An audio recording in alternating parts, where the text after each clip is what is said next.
Jesus is the shepherd's heart fully manifested to us. Jesus didn't have any children. Don't believe that old book that came around that was powerful for a couple of years. He had no children, but yet he had many children.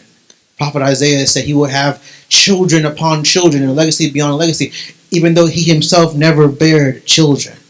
Jesus welcomed everyone into his family to follow him. Though he had 12 disciples, one betrayed him, he had many disciples, many followers that followed him wherever he went.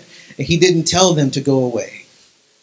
And Jesus, in his greatest act of redemption, redeeming family, redeeming what happened in the Garden of Eden, where sin came into the world and made us look at people not as family, but as projects and as things to be used. On the cross, Jesus redefined and regained family again.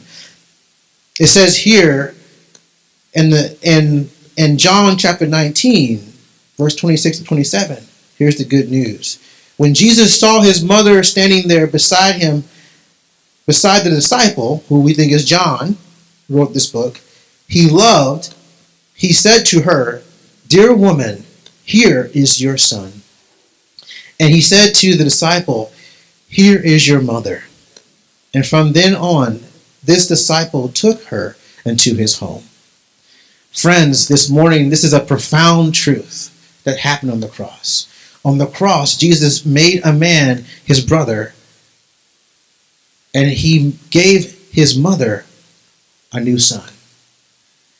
On the cross, when he satisfied the requirements of restitution for our sin. On the cross, when he gave us all hope and freedom that we feel disconnected or abandoned or pushed away or overlooked or oppressed by the sin in this world and by people living in sin in this world. On the cross, where he gave his blood and died, he gave a family. You see that? He fulfilled justice by creating a new family on the cross. And he showed us a vision of what that looks like for us to be that way in this world.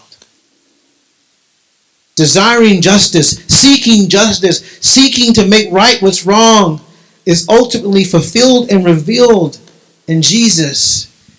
And you being willing to whatever good you want to do to someone or to something is to, will you invite them into your life?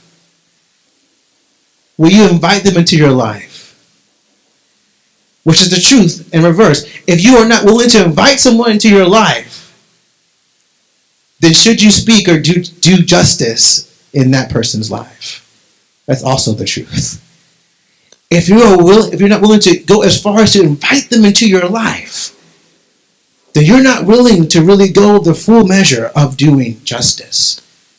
Because justice is giving those without a future and family a future and a family.